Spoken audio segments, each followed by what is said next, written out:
technologies, we look at the web, we look at television, we look at interactive television, we look at mobile medium, we look at all these. But our focus really is on something which we refer to as immersive technologies, right?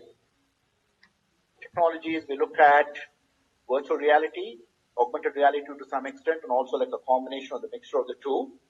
So what I'll do today is a little of a background on why we are looking at immersive storytelling, why I personally think it's like a game changer, why it can inform so much of different disciplines and realms in keeping with the interdisciplinary approach that we're going to adopt at Atria too. Okay?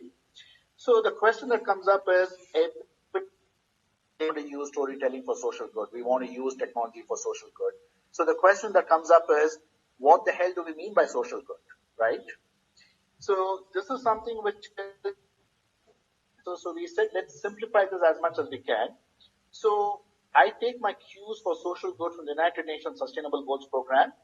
So this is something which has been commonly adopted around the world. So we have these 17 really cool sustainable goals, right? For those of you who cannot read the screen, here are some examples. So we're talking about alleviation of poverty, gender equality, we're talking about access and opportunities for education, we're looking at clean water, we're looking at sustainable neighborhoods and communities, we're talking about climate science and climate change. So most of the things which affect every one of us and what we really need in order to make our society a lot more equitable, a lot more livable, are all. So what we are trying to say here is, to the extent that we can use technologies to try and harness some of these questions and come up with solutions, more importantly, we can do a lot, okay, to raise the quality of living and society within our communities as well as globally, okay? So when I say using storytelling for social good, we are talking about any one of these 17, so there's a lot of latitude on how we can cover this, okay? Okay, let's go to the next slide. Okay, so why do I believe that immersive technology could be a very viable solution? Let's talk about this. So all of you are at that, you're part of that generation where you look at games. Every one of you plays these games. Most of you are wedded to your smartphones and stuff, right? So we talk about it in terms of gamifying a message or gamifying a story is something which is extremely important. It's something which is extremely cool, so to say. There's a lot of coolness factor behind that.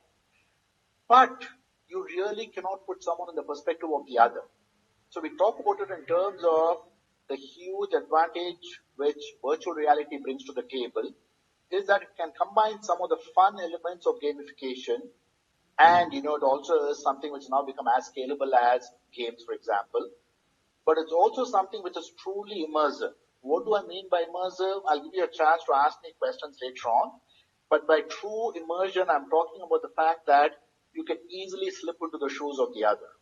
Okay, and we'll give you some examples of some of those. Okay, so let's move to the next slide.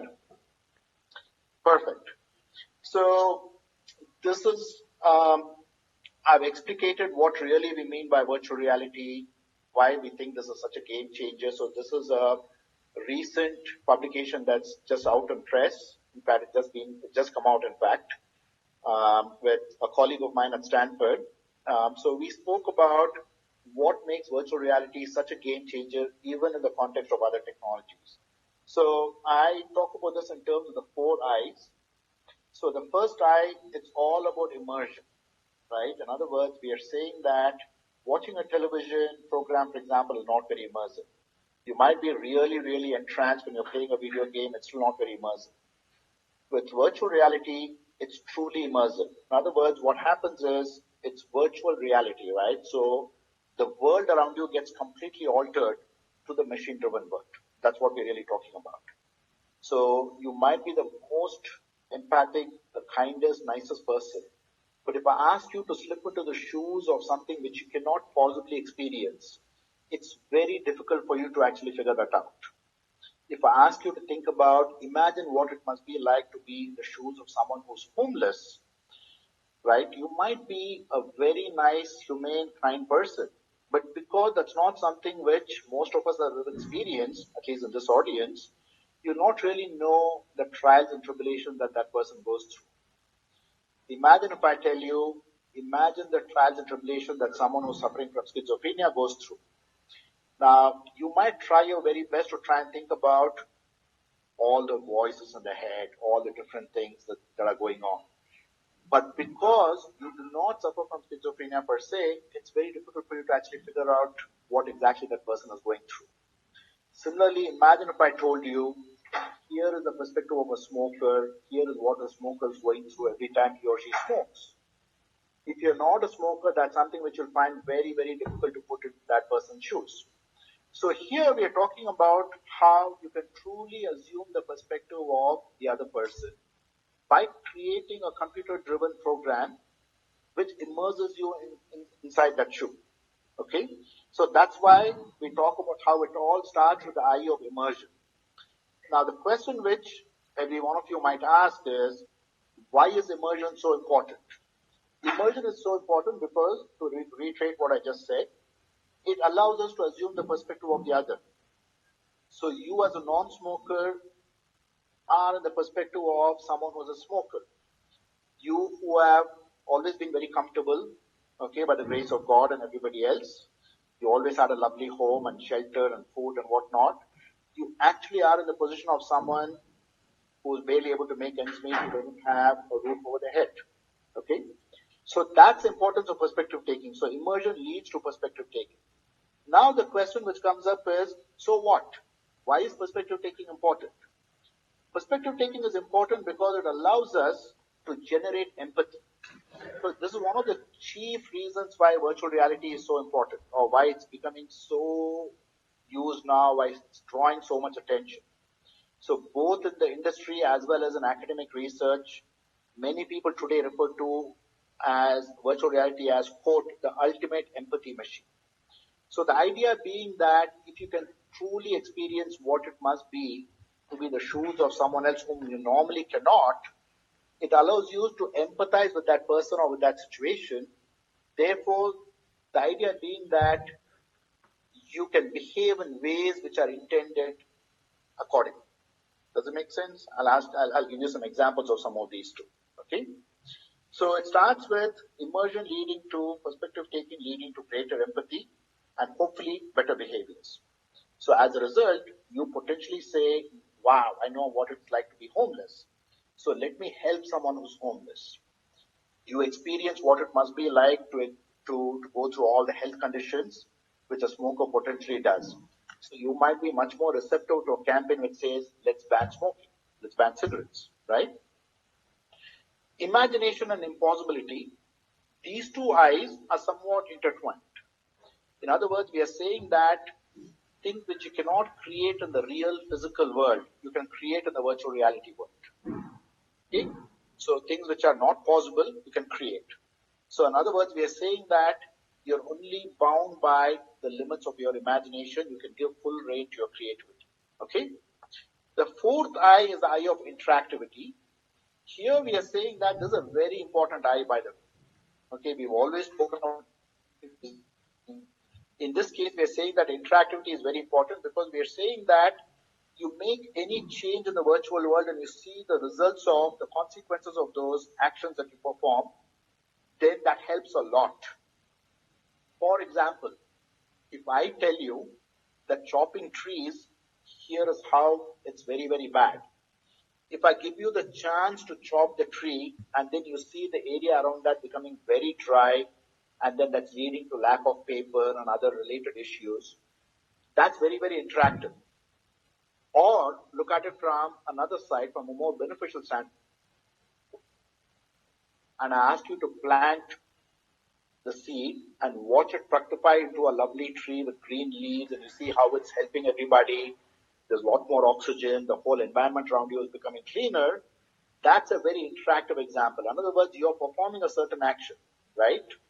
You're planting a seed and then you're seeing that germinate and fructify into a lovely green tree.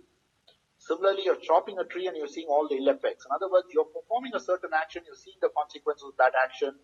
That has a huge impact. Okay? So this is like a really important slide on talking about the four eyes of virtual reality. Okay? Okay. Let's move on. So I'll give you some examples. And here, let me just summarize what I was talking about. So in essence, what we're saying is truly virtual reality experiences is nothing but a verisimilitude of real life. Okay, in other words, we are saying that there are two components of presence, one which we refer to as spatial presence, the sense of being there, right? So you can put on the headset, you can be transported to any place. You could be sitting in Hawaii and you think you're actually in Hawaii. The other aspect of social presence, this is the sense of being with somebody. You can put on the headset, you could be standing next to a homeless person. Okay?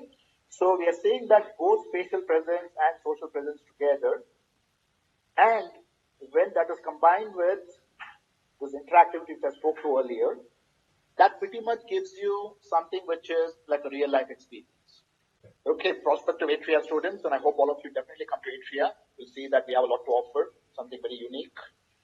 Okay, so I'm going to give you some examples that can give you, we can go on and on for the next couple of hours. Okay, so I want you to think about, while I'm going through these examples, I want you to think about two things.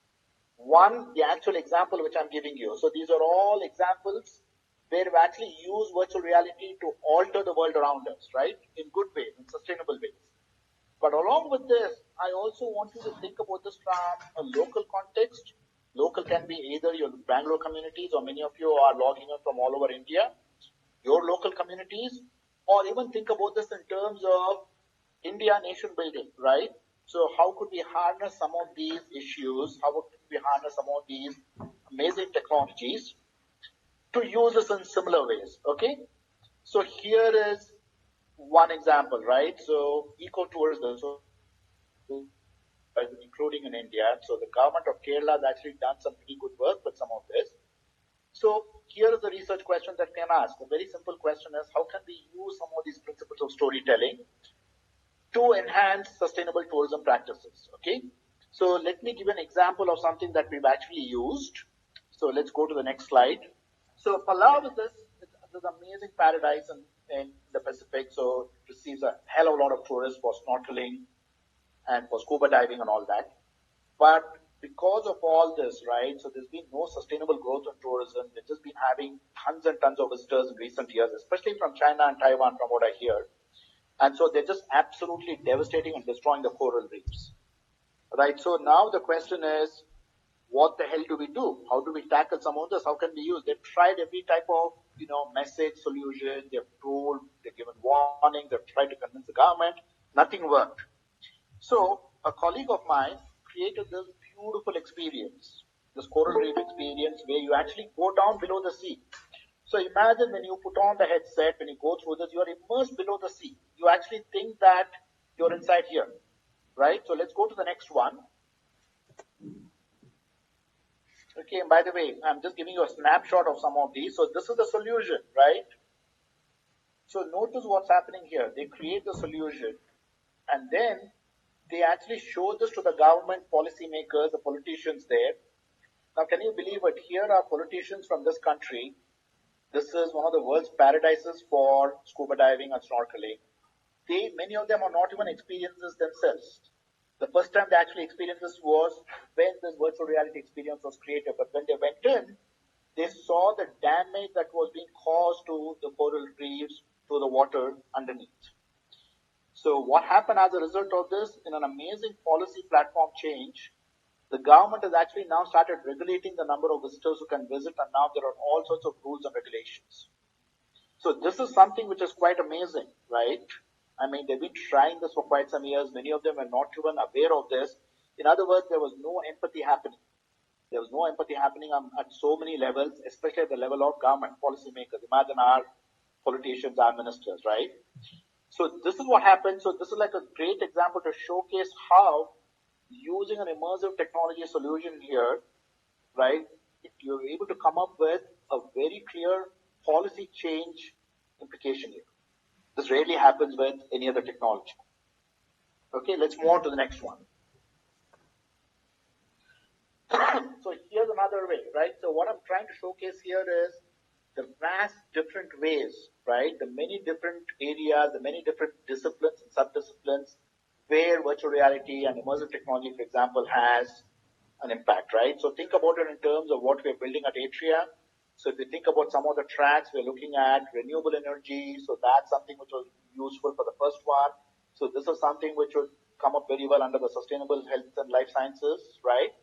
So again, what we're also trying to emphasize is that unlike almost any other program, we work in concert, right? So all our majors, it doesn't matter which major you're actually part of, but we're all really working in concert. So there's a lot of interdisciplinarity, okay? So here is like a really big issue, okay? And I'll give you like an Indian context here too. We always talk about how in the US, okay, we really abuse, we don't just use, we abuse painkillers. In India, we do that with antibiotics, right? In the US, we do that with painkillers. So this is like a huge problem now. The opioid addiction, it's become like a huge public health crisis. So the question is, let's move on to the next slide, Sanat. Okay. Yeah, can you see the next? Yeah. So this is a question that you might very well ask. What the hell do opioids and marijuana, for example, have in common with virtual reality, right? So here is something that we did.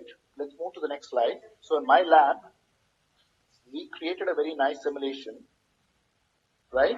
So we said, rather than give people all these opioids and other things, at least for certain types of pain, we just created a very calm, cool virtual reality experience.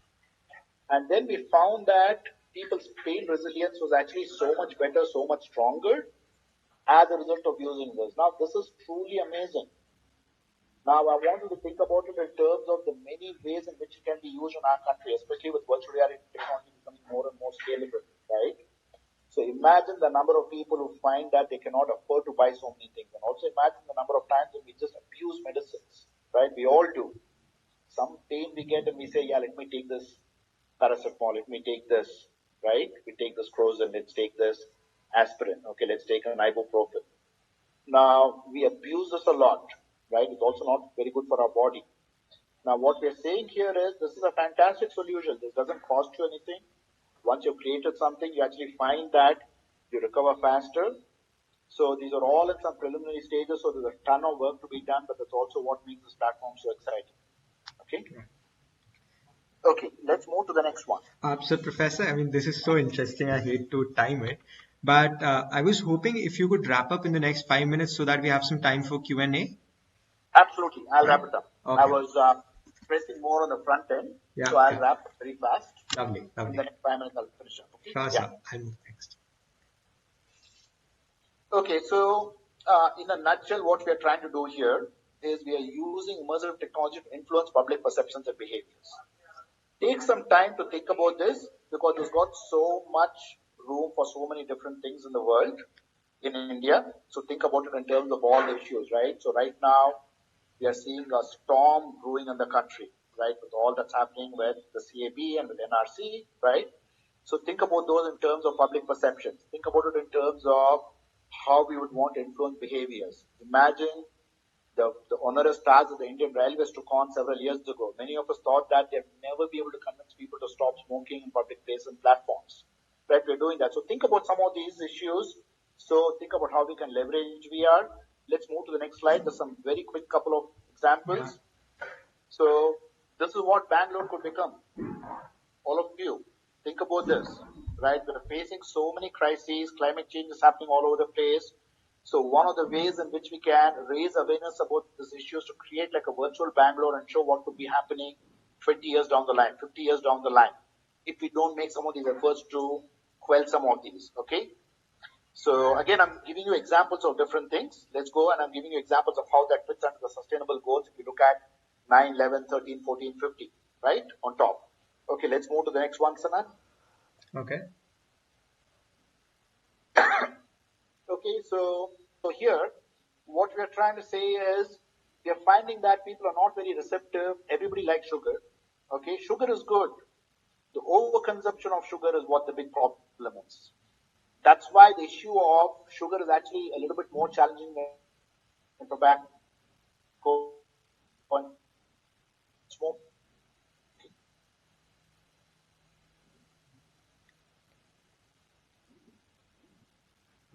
In other words, everybody knows that smoking is not very good, right? I'm an ex-smoker, I'm telling you this, right? So what would your own human body, so it's very personalized, as a result of consuming, for example, X amount of soda, X amount of calories, X amount of sugar. So we are showing how different parts of the anatomy, like for example, your liver, your heart, how, there's more fat, all those things we are trying to showcase as part of the sugar body, right? So this in a nutshell is, I'm just trying to show you the many different applications. Like I said, we can go on and on about this. I'll certainly hope to present more in person, but we just want to give you like a glimpse into the ways in which we can use this technology for the power of social good, especially for individual and societal policy and behavioral change. And also to showcase the fact that this is something which is very much an inherent part of the Atria mission, not just in terms of improving and advancing society, but also to be at the cusp of all these different new technologies. And furthermore, what also makes it further quite unique, the fact that, to reiterate, I've already said this, I sound like a broken record, the fact that all these disciplines and all the people come together to work on these issues. Okay, so All right. I Thank you ended the so last much, slide. Professor. Of course, are top people. Right. So that's, we'll stop with this. I'll take any questions. Right. Yeah, thanks a lot, Professor. I think all of us keep talking about technology being disruptive. Those are very, very concrete examples. So maybe I'll just start with one question, and which I think will be relatable to most students here, which is you stand at the intersection of what we conventionally refer to as science and humanities, right? I mean, you said you had done electrical engineering, you worked in the Department of Journalism, your research topic is called Psychology of New Technologies, whereas our education system more is, for example, the students have done a science stream and now they're asking what to do after this. Now, suppose, let's say some of our students have to work on a topic which you are working on. Which stream is the most conducive, or do we have to sort of move away from that model and think about it differently? So, okay, that's a great question. So I'll start by saying that I actually try and emphasize that you shouldn't have a background in this. So I want you to come with just very fresh minds, with just the right attitude and the ability to ask the type of question that you really should. Mm-hmm. That's really the most important thing that we're looking for. So what's really happened even in the last couple of years, we've seen some exponential changes. Okay, so we've seen some truly exponential changes. So what's happened as a result is I welcome, so I teach a class called Immersive Technology for the Social Good. So this class is a motley crew of students. By that, I'm saying that I have students from computer science, I have students from journalism, I have students from advertising and public relations, from psychology, from construction design, from public health, right, from sociology, from English. So we have all these different perspectives, right? So the one common thing that we have here is there's a burning ambition among students to ask these questions pertaining to the social good. We accentuate the fact that it has to be a project related to sustainable goals development, but otherwise, you don't need to know anything. So we always keep getting asked this question, Sanat. So I'm glad you asked that. Do we need to know enough programming? Will I be at a disadvantage compared to the computer science student? Not at all. In fact, some of my strongest students are from outside the engineering and computer science streams. So this has led to this class now being the largest virtual reality class in the world. So the short answer to your question is absolutely not. Nothing is required. So we actually encourage people to come from different disciplinary perspectives, because the one thing which we try and emphasize here is the importance of teamwork. So teamwork is something which is a very critical component of what we're trying to build here, and what's also going to be something which we're going to be doing in Atria. So the more the merrier. When I say the more the merrier, I'm talking about coming from different perspectives and different streams, because we also expect everybody to offer their own perspectives too. So the more perspectives that we get from different areas, the better the final solution. Fantastic. So we've got a question here from Atria, who's one of our prospective students. And he's written about more the side effects of technologies that we keep talking about. So, for example, there's a story in the air that gadgets like the virtual reality release harmful radiation into the body, or they cause some ill effects on the health. So do you think there are disadvantages of using technologies like these in the long term, specifically as we refer to the psychological and health effects on human beings? Totally. So I can cite quite a few. I can give you quite a few. In fact, this is something which I even talked about in my latest chapter Uh-huh. on virtual reality. So we always talk about the use and abuse of technology,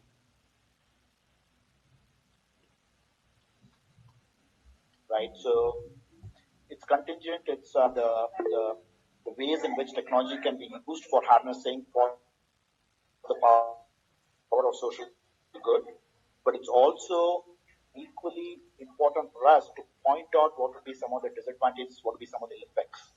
So there is a lot of different ways in which this can really affect societies. We have seen this with younger generations. We talk about it in terms of how there's a great book, for example, called Alone Together, right? So in other words, um, I'm sitting across from you in the room, but rather than talk to you face to face, I'm using my smartphone, right? So we talk about it in terms of multitasking. So there's research which has shown that multitasking impairs both your cognitive development as well also leads to rest and social skills. So I think it's important for us to know these ill effects so that we can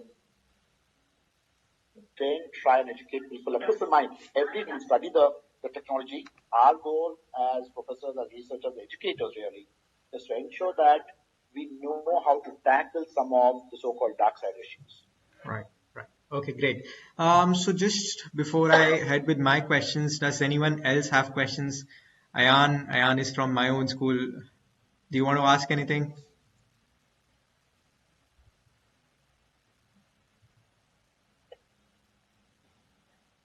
Uh, Yep, I can hear you. yes. So sir, professor, my question to you is: you said that VR is ultimate empathy machine.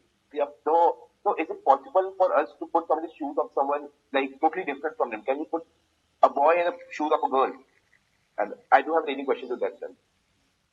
So what a lovely question. So yes, the short answer is yes. I'll give you a slightly more elaborate answer because it's such a wonderful question. So we have done studies where we have put somebody in the body of a cow. Because we wanted to try and see whether these people will become more gentle and see, for example, whether they can talk about, reduce butchery in the cow industry, for example. So that happened. Okay. So I'll give you an example. Right now, one of my PhD students is doing a very creative study on the sea turtle. So we are all big on climate change and conservation. So the sea turtle is in grave danger of being extinct. So he is doing a study where human beings assume the body of a sea turtle and they're going through all the issues that a sea turtle goes through. So we're already starting to see, for example, that people want to devote more attention and more money to help save the sea turtle. But going back to your question, something which is very interesting is, on, for example, what does it mean for a white girl to be the shoes of a black boy? What does it mean for someone sexually straight to be the shoes of someone who is gay? Right? So these are all very important issues, right? We don't even know those things. But if I use virtual reality, then it can be the shoes of someone who is very, very, very different from me. So it's a great question, and the answer is, like I said, it's absolutely possible. It's not just possible, they're actually doing this. Okay, Okay, sir. So great. thank you. Uh, and sir, this my other question, leading question, this is actually really sensitive to me. So possible that after a certain age we can show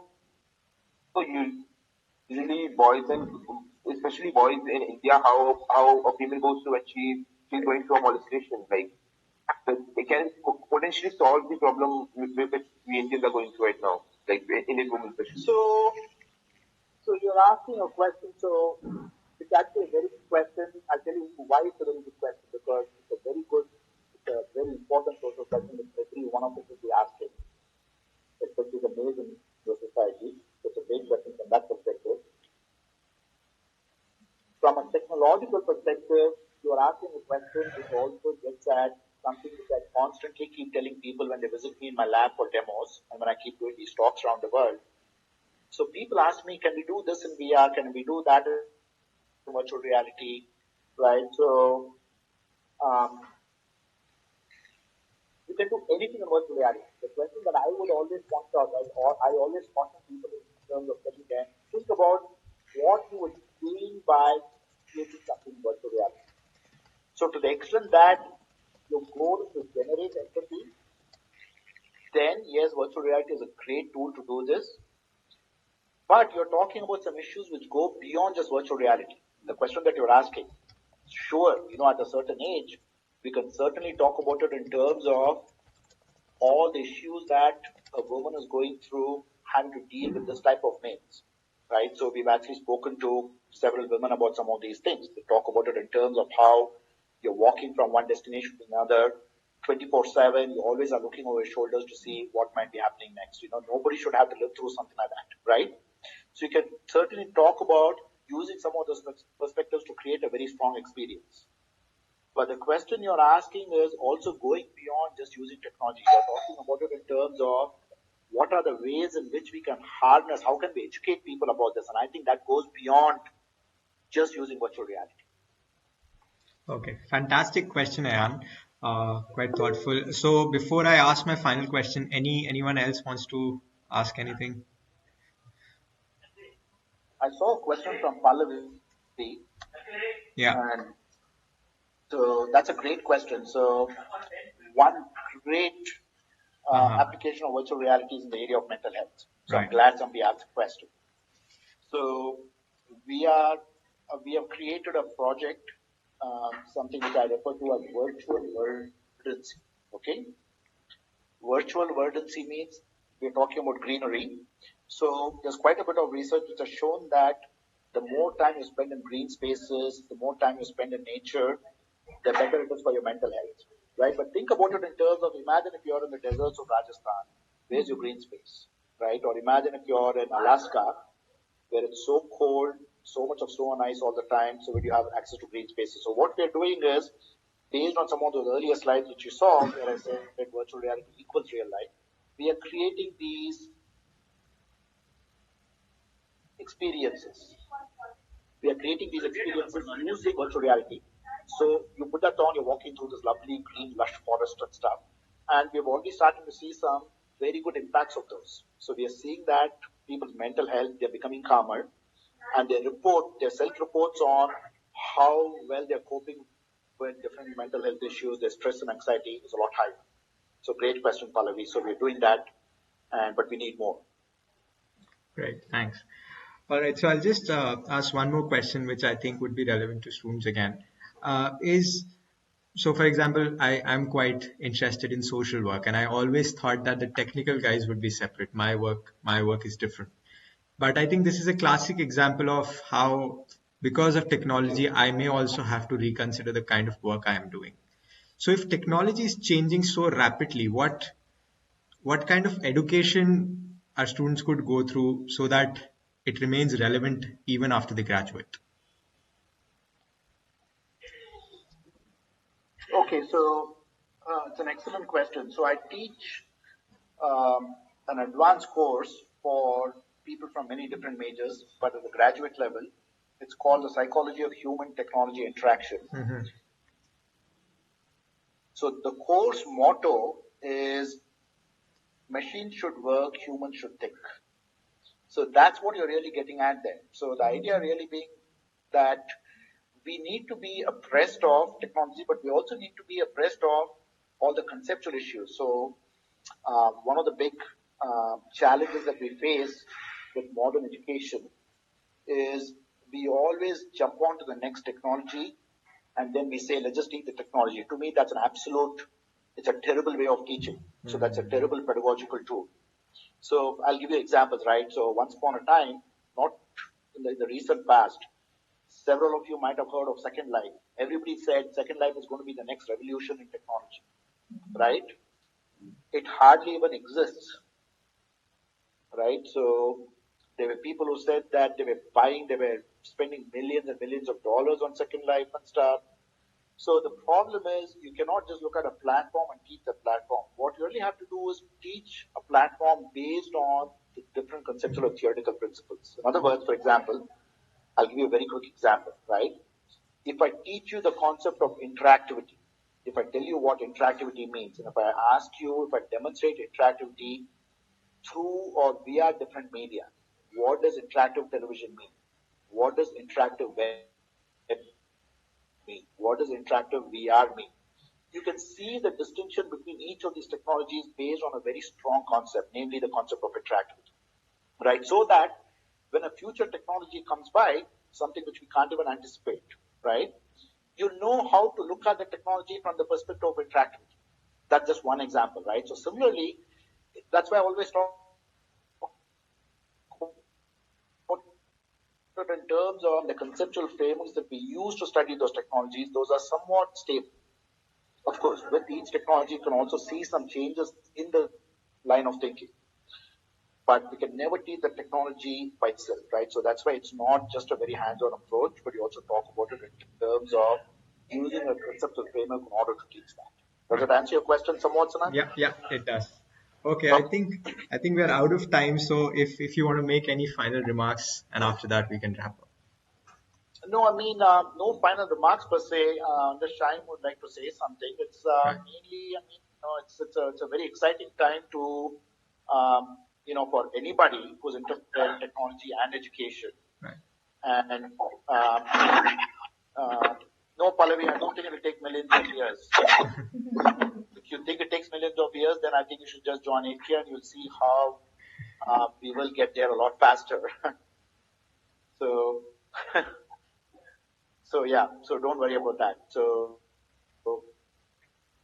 I actually like Pallavi's question. She related to the changing education system.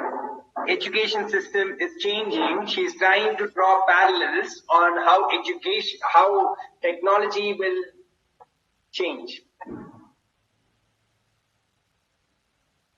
The slow pace at which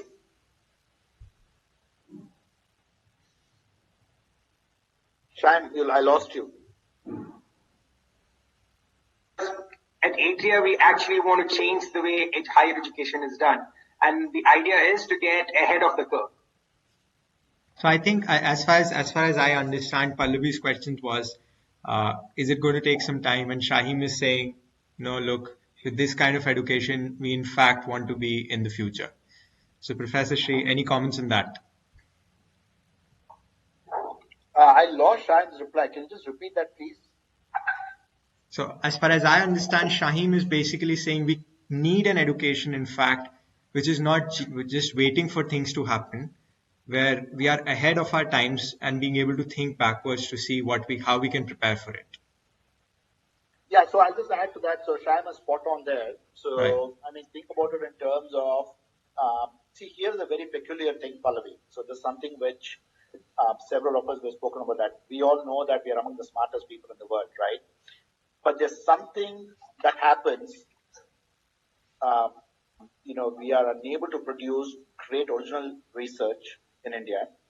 But we see so many people who have great educations here, especially at the bachelor's level, and then they go to graduate school. Many of them become academics, and they become some of the most thriving academics in the world, right? So that is something which, like a bane of our education system, right? So a lot of that has to do with streamlined paths. There's not enough incentive for trying out new things, not enough incentive for creativity, not enough incentive for people working together, not enough incentive to try to subvert the system and going beyond what is dictated by, these stupid politicians who, have no clue about education but then make up the rules. So there are all these formidable challenges. So look at it in terms of all the things that are now trying to be changed using this new model, right? You're looking at it in terms of a very different curriculum, nothing which is in accordance with any traditional model, including the type of instruction, including the types of projects, including the type of people you're going to be working with, and the level of interdisciplinarity, right? So it's a start somewhere. So we're certainly starting to see some of the newer education institutions which have come up in the last few years try to change some of these things. And I think we are definitely, at least, our philosophy is we need to be on the cutting edge of change. And, the ITRI administration, the senior leadership team is certainly making every effort to make sure that we can engage with these different partners in some very creative ways. Great. Professor, we also have a quick question from Samrid. If you could give us any references which is specific to your topic, which is about how we can use VR to create change. So what I will do is I will send a PDF of my latest chapter Right. to you, Sanat, and then maybe you can circulate to me. Lovely, lovely. Okay, thank you so much everyone for your time. Thanks a lot, Professor Shri, for that engaging talk.